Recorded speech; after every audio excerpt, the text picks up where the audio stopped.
Buddy, so it's a minute after 5:30, so we will go ahead and get started here. I'm Ross Kaler. I'm the transportation engineer for the city, and then I've got some of my colleagues on my right here. My name is Zach Laundrie. I'm also an engineer with the city. I'll be assisting with this project. Tim Volker, Director of Public Works, City Engineer. So if everybody wants to kind of take a seat, I will have a short presentation, and then we'll take questions and comments at the end. So hopefully my presentation covers most of your questions. So this is the meeting, the public involvement meeting for the 2024 City of Fitchburg Street Resurfacing Program. So first of all, I just wanted to kind of go over what street resurfacing is in general. So the city obviously has a resurfacing program that does about 2 to 3 miles of roads every year. We'll get into that program, then how we select the streets each year for that program, and then we'll go down through the steps of construction and the schedule, because that will obviously impact all of you as residents or business owners on that road, on those roads. So like I said, Fitchburg resurfaces 2 to 3 miles of our roadways per year. We have about 145 total road miles, so it obviously will take us a long time to get through all 140 of those roads, 140 of those miles at that rate. Resurfacing delays the need for expensive and time-consuming reconstruction, where we tear up even more of the road than in a resurfacing project. Basically, for resurfacing, the existing asphalt is milled out and replaced. So we try not to touch the aggregate under the road. Generally, the streets are in good enough condition that we don't have to do that. We also replace damaged curb and gutter during this process. If your street does not currently have curb and gutter, we're not adding it during this project. This is just for streets that already have curb and gutter. We also adjust and repair sanitary and storm manholes and inlets. And then we repave the asphalt and replace the existing pavement markings as they were before the project. So if your street has a center line right now, it will have a center line after the project. If you don't have pavement markings right now, we're not adding them as part of this project. And then the last step is that terraces and yards are restored by our contractor. So this will involve a little bit of tearing up grass and stuff like that, but that will be repaired by our contractor before the project is over. So how does the city select these streets for this project? We use the Pacer scale, which rates roads on a scale from 1 to 10. 1 is the worst, 10 is the best, 10 is a brand new road. Roads that are rated between 3 and 5 are good candidates for resurfacing. If they're in worse shape than a 3, then we generally do a full reconstruction. If they're in better shape than a 5, then we generally just do stuff like a chip seal or a crack seal on them. We also select these streets based on coordination with other projects within the city. So if we're redoing the water main or the sanitary sewer on a street, then we obviously have to tear up the asphalt to do that. So that makes it a good time to resurface the road. Also, if we're resurfacing other sections of the same street or neighborhood, we may resurface a street that's in a little bit better condition, just so we're basically taking out joints in that street and everything looks the same. So I know a 1 to 10 rating scale is hopefully pretty straightforward, but these are just kind of some pictures of good examples of each set of Pacer ratings. So the brand new section of Lacey Road is obviously a 10 on the Pacer scale. Wayland Road, that was obviously done a few years ago. That's in a little bit worse shape, but still there's not much visible distress there. A 5 to 6 would be something like Muchler Road. It's still a good road to drive down, but you can see there's some visible distress and it's starting to crack and get a little bit larger cracks.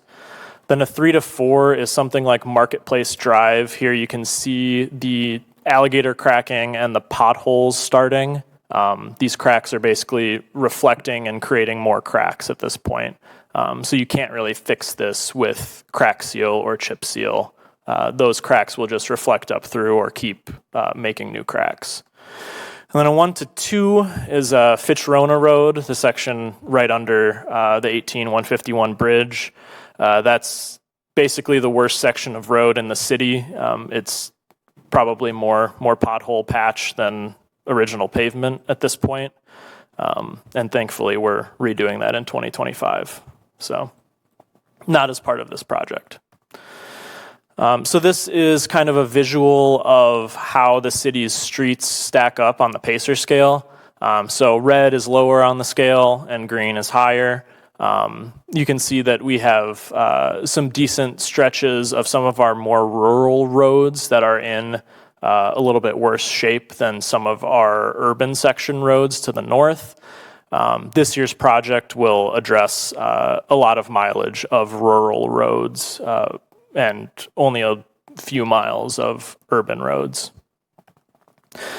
This is a visual of the streets that we are resurfacing this year.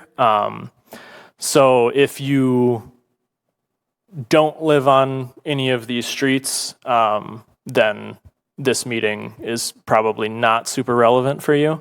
But as you can see on the next slide, this is an actual list. So, and it lists the start and end points. Everyone on this list got a letter about this project. So I assume that's why you are all here. So basically our construction schedule will be, as you can see on this slide, bids are due from the prospective contractors in the second week of March. And then we will have a pre-construction conference between the city and the chosen contractor in late April. And I'll send out additional letters after that pre-construction conference because that's where we iron out a lot of the details on the schedule of this project. Construction will start in May. But not all of the streets will start at the same time. The contractor can obviously only work on 1 or 2 roads at a time. So each street will be notified before construction starts on your specific street. Paving will be completed by October 15th, and then we'll complete the terrace and yard restoration by October 31st. As far as road closures go, that's one of the most impactful things to residents about this project. We'll sign all of the roads at the start and end points as local traffic only or no through traffic. Local traffic just means if you live on the street or if you're traveling to somewhere on the street, that means you're local traffic. We will not be implementing formal detours for this project. All of these streets are more local streets and they will be open to local traffic, so the detours should be fairly minimal. Access might be restricted at one point along the roadway for brief periods if the contractor has to replace a culvert or if there's a deep section of aggregate base that they need to remove. That section may not be passable for a few hours. And then the only time that roads will be completely closed is during surface paving, and that will be for about 2 hours for one day. And everyone on that street will be notified 48 hours before surface paving. And if there's an issue with that time frame, we can make adjustments to our schedule. Fire and emergency services will have access at all times for this project. We will notify fire and EMS before we start work on any road, and then we'll notify them when we're finished working on any of the roads, just so they know what routes they can take throughout the city. As far as driveways go, the driveways will be open unless we're replacing the curb and gutter directly in front of your house or your driveway. And before that concrete is removed, you'll be notified 48 hours beforehand. The driveways take about 10 days for that concrete to cure. That's from removal and then pouring and then the cure time.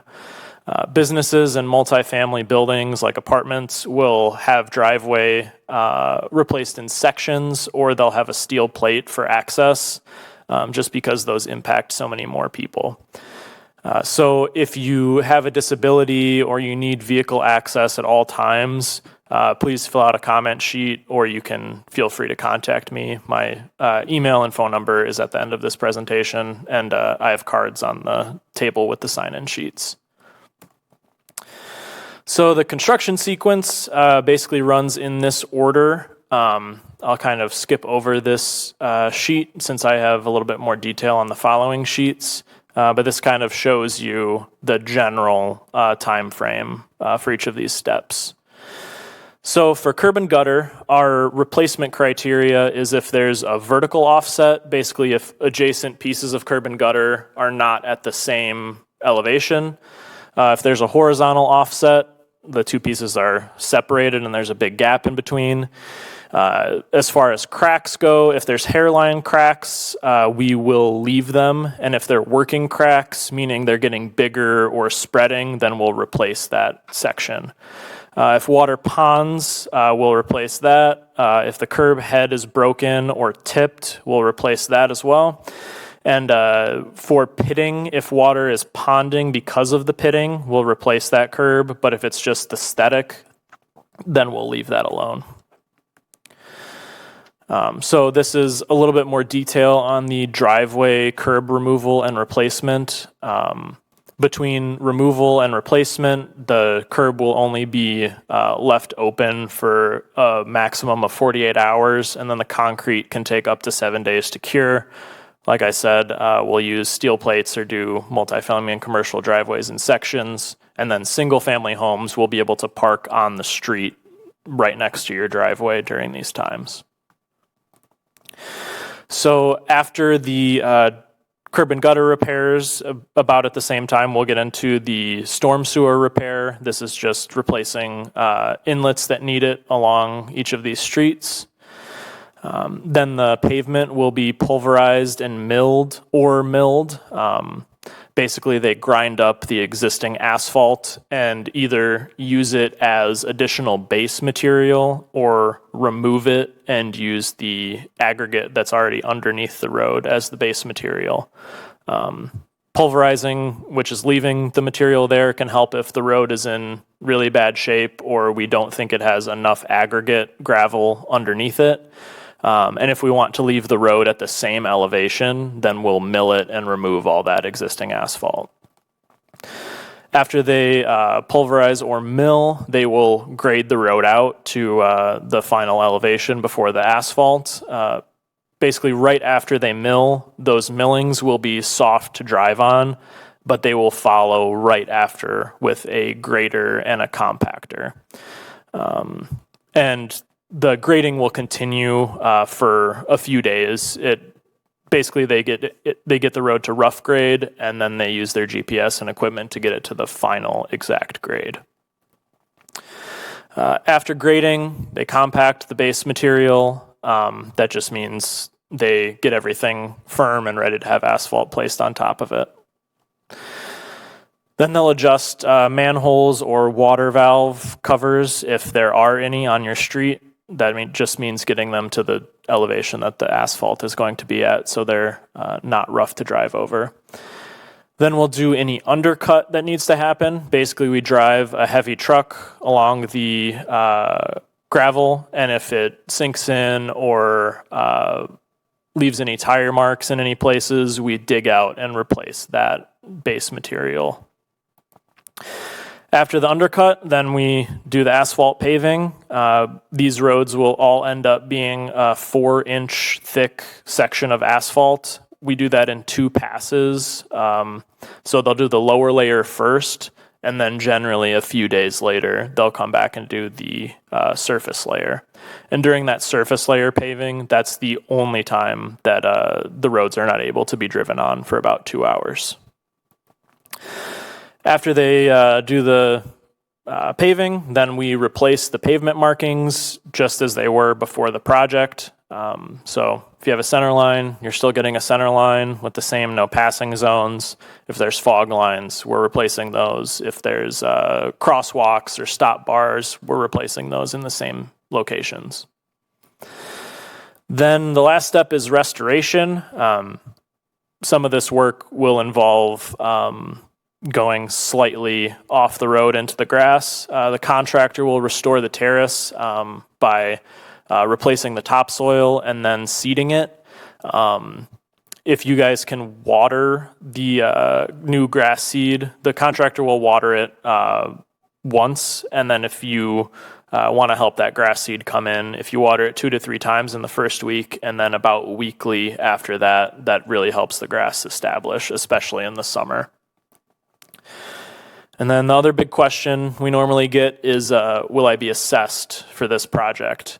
There aren't any assessments as part of this project, and we don't ever assess for street reconstruction or resurfacing or for replacing curb and gutter. We do assess for replacing sidewalks, but we're not replacing any sidewalk as part of this project. That will be part of the 2024 sidewalk replacement project, which more information on that will be available soon if that's something you're concerned about. So this is my contact information and Zach and Tim's contact info, and then a link to our project page. So there's a lot more information on there. There's maps, there's plans, and also a little video that's a lot less detailed than the presentation I just gave you. So with that, we will open it up to any questions. If you can form either a line or just one person can come up to one of the tables here and use the microphones, we'll have you guys ask your questions.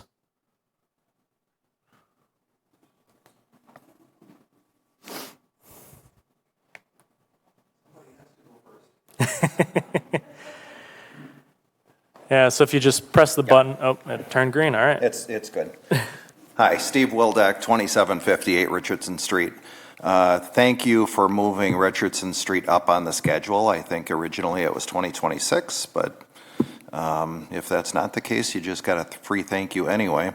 And I believe you increased the amount of Richardson Street to be done. Originally it was, our letters said Lacey to Fresher. Is it now Lacey to Cheryl? That's correct, yes. That Okay. was basically a typo in that letter. Okay, so thanks for that.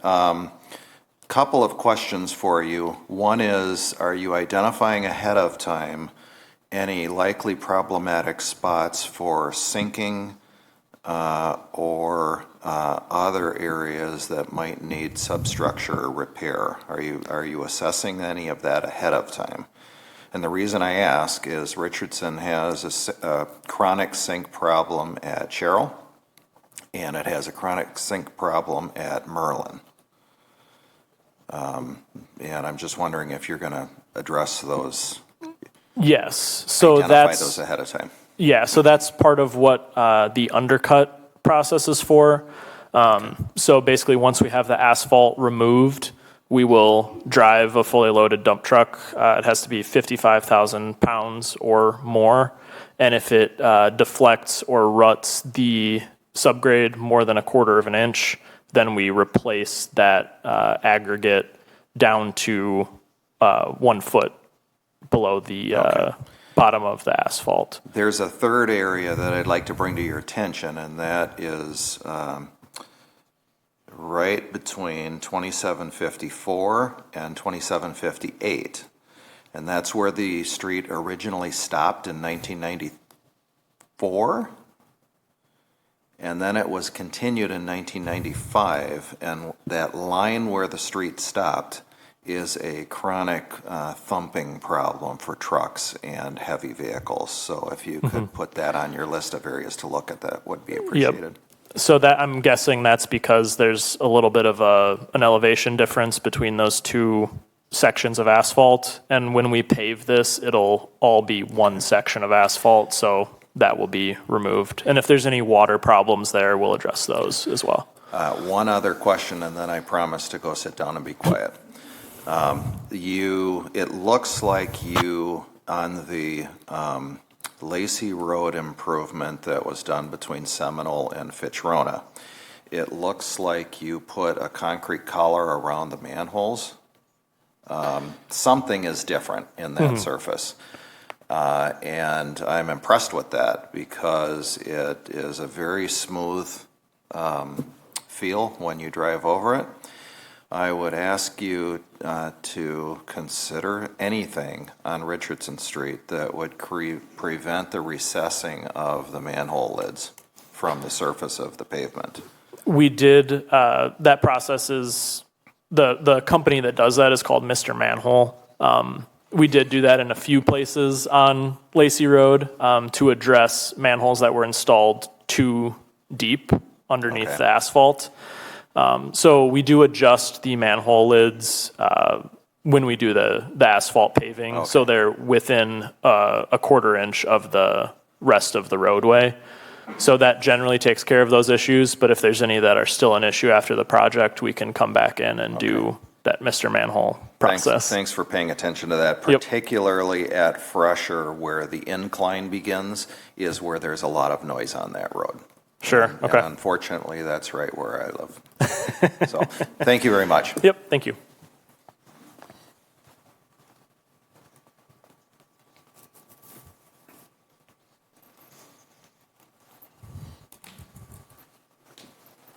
Well, I live in Country Vineyard. We have our own water supply. We do not have curb and gutter. I have a concrete driveway on Vintage Drive. It butts up to the asphalt. So I'm just asking, is there anything that would have to be removed in front of my yard to apply the asphalt?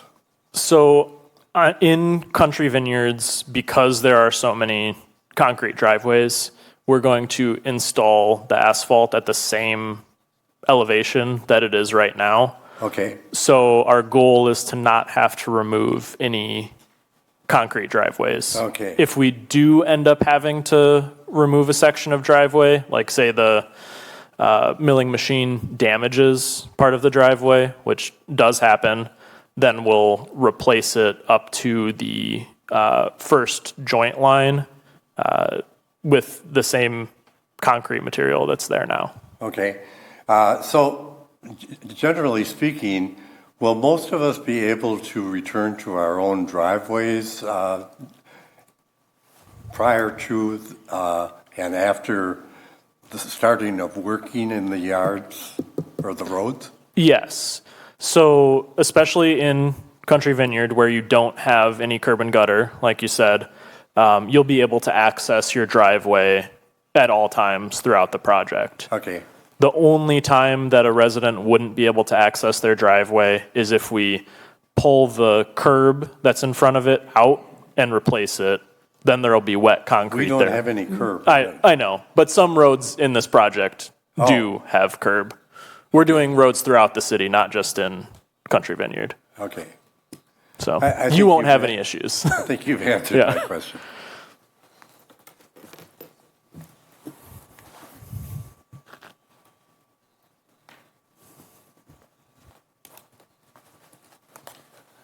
Hi, I'm Marty Jacoby, 2786 Richardson. I can echo Steve's comment to say thanks for making sure that Richardson got on the list because it's been there a long time and a number of us have seen a lot of years with it. A couple things just to confirm, and I think you said it in the beginning, because of what people would see right now with the degradation of the road and the striping of old coming out, that we won't have stripes when you're done, is the plan. We're going to have a solid black road. On Richardson, that's correct, Okay, yes. good, thank you. The timing between binder being laid and the final surface being laid, is that, I want to say dictated a little bit in the contract as to keeping the contractor moving along to get it finished up. Obviously, he's got weather to play with and he's got other work, but not that he gets overstretched.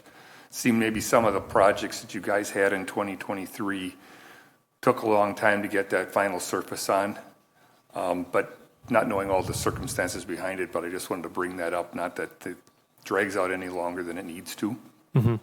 Yeah, so we don't have anything in the contract for time between binder and surface, but that is something we're going to stress in the pre-con, that once we open up a road, we want to get at least the binder down as soon as possible, and then the surface on as soon as possible after that. Last year, we ran into some weather issues where we were trying to get binder down on a lot of roads before it rained, and also the same paving crew was doing our Lacey Road project as well. So kind of thought a couple of things got in there, and all of a sudden we weren't seeing them around. Last thing is, maybe comes without saying, but let's have the contractor do a really good job. You guys spend a lot of money here, and it's ironic sometimes that we can drive, when Fish Hatchery was done a couple of years back, I want to think at least McKee, going out past the theater areas after that's done, all of a sudden we're riding on rumble strip on areas that are just like rumbled up already. I know it gets a lot of truck traffic in these areas and turning movements, but I also sense sometimes when you kind of see where they're happening, it just kind of seems it's happening all in one spot, and it's just how the rollers are working. Are they working too fast and pushing around? And I know you guys know the science behind all that and getting that when it's hot and laying it out, but hate to be not having a solid street, a year or two after so much has been invested. So just, I don't know how that works with those contractors, but sometimes I think if they're up and gone, I don't know what the guarantees look like, but we're kind of stuck with it later on, or not too much after that. Maybe you guys are having to saw cut something out and replace a piece on a brand new street too, which is unfortunate.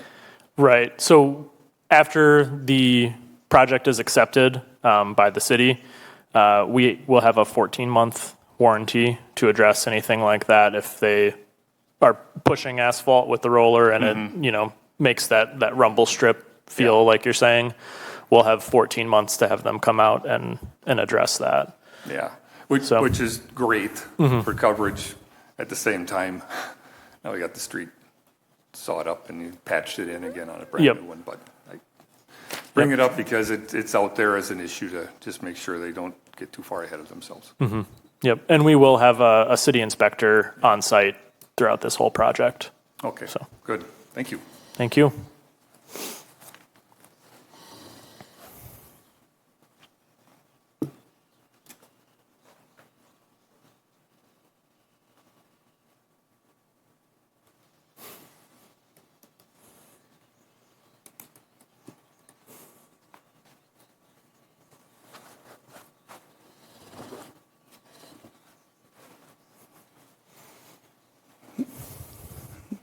Most people know who I am. I've been in front of you guys before. And you know probably what questions I'm going to ask. Could you still share your name and address? Paul Sutphin, Irish Lane. And it's nice to hear that the repaving.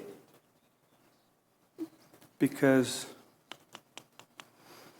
I forget the guy's name. He has an apple orchard now. But he was on the city council. And every time the city put a new subdivision in, they repaved one new street. So that was the way that the city, he made the city, pay for streets. But my thing is, and most, Mr. Volkner, do you plan years out in advance to pave roads, or is it just a yearly thing that comes up and you pick roads out, that you go drive around and pick out? So we have a 5-year plan for the street resurfacing program. Okay. Like I said, we rate all of our roads every 2 years, Okay. and then update that 5-year plan, basically. Do you know years in advance which so-called projects are coming up, that the roads will be gone? If the roads will be gone, what do you Yeah, mean? when they tear up and put water main in and all kinds of stuff. Yes, yeah. So that is also planned in advance, mostly based on our 5-year plan. If there's a road in the 5-year plan that the water main has a lot of breaks or the sanitary sewer leaks or something like that, then we'll replace it at the same time. Then you know the question I'm asking, because I'm on Irish Lane. Mr. Faulkner, what question would I be asking you? When Irish Lane is getting resurfaced? So Irish Lane is in our capital improvement plan, I believe for 2027, I want to say. So in addition to the street resurfacing program, we also have our capital improvement plan projects. That's where we do our bigger reconstruction projects. Okay. Because No, I hate wasting these guys behind me. What yearly plan is Irish Lane in? 2027. Okay. Because you're the first one that said that. The capital improvement plan is approved by council every year. Yep. And is available on the And city they're not- website. yeah, and they're not saying that. So you guys are thinking repaving the road 2027? More or less? Yeah, that'll be a Okay. reconstruction project. I believe it involves adding bike lanes and a few other things like regrading the ditches, because the ditches in parts of Irish Lane are extremely steep. Okay, because the city council doesn't give you an answer. They won't say yes, no, or anything. The mayor says next year or the fall, starting in the fall. She wants that water main in. So, I mean, I've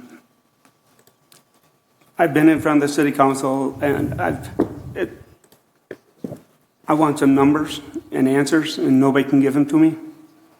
So I'm just thank you that you gave me some answers, but you're saying your answers aren't really up to date anyways.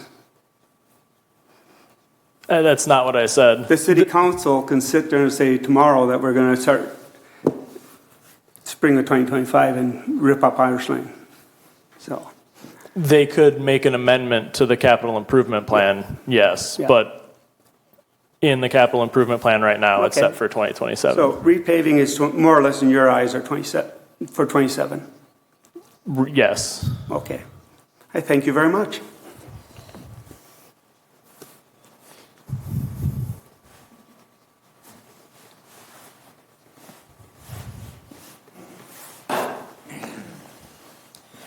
Patrick Cheney. I'm in the Tarpley-Wick Hills neighborhood. There are no streets related in my neighborhood, and I'm not actually here to make a point about the repaving, but rather stripe repainting. And I figure this is a chance for me to remind you of this, only because I don't think you have any public hearings on stripe repainting of roads. And I am understanding from talking with Ross last year that the next stripe repainting is in 2025, possibly, none this year. So I just want to make this clear and keep this fresh in your mind for the intersection right out here of Lacey Road and Fish Hatchery Road. In the past, before the curb and gutter was put in by our past public works, way long ago past public works director and transportation engineer, they took away the right turn on red of westbound Lacey turning northbound on Fish Hatchery. Used to be a right turn on red. And when they put the curb and gutter in, they kind of made it extra large for 2 lanes, but according to whatever, they thought not quite enough for 3 lanes. And my point is, I've talked with Jim and Ross about this. I want to make sure you remember this when you get to 25. Do not repaint those white lines in the same place that they are now. If you think you have to do something about it or you don't like what I'm saying, just leave it alone and let the lines wear down and wear off completely.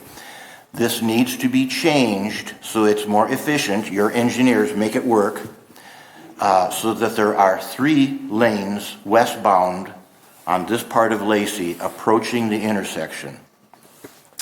Because the way our past staff did this, they made a dedicated left turn to go south on Fish Hatchery, and they made the other wide lane, both the straight through to go west through the intersection and also for the right turn to northbound on Fish Hatchery, which doesn't work because there's a lot of traffic that turns right and goes north on Fish Hatchery. That's where all businesses are. There is enough room without changing anything of the curb, the pavement, anything like this, and it will not cost the city a single cent to just put the white lines over to the left a little and make 3 lanes. And I've seen this many times where it will work. I can prove it. I challenge all 3 of you to take your cars out there and line your cars up 3 across, or I'll meet 2 of you out there. We can line them up 3 across. There is room. I can prove it. I went through there today, and there was a car waiting to go straight through, red light, couldn't go through, but they were over just far enough, even within that second lane there, where there was room on the right side of them, and I could get by on the right. I still had my mirrors and door handles, and so do they.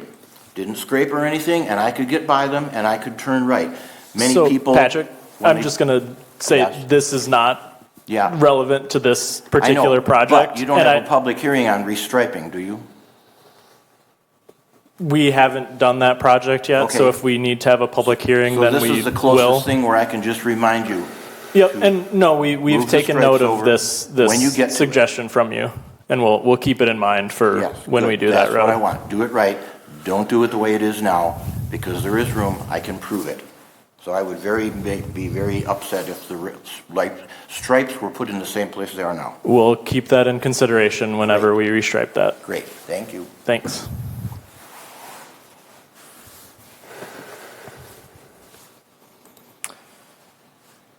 Any other questions or comments?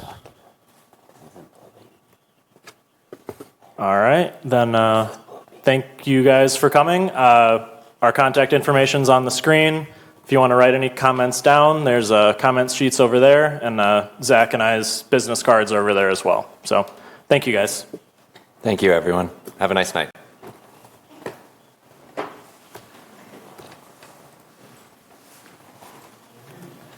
Irish was. It's when the water main goes in. Is that right about it being 27?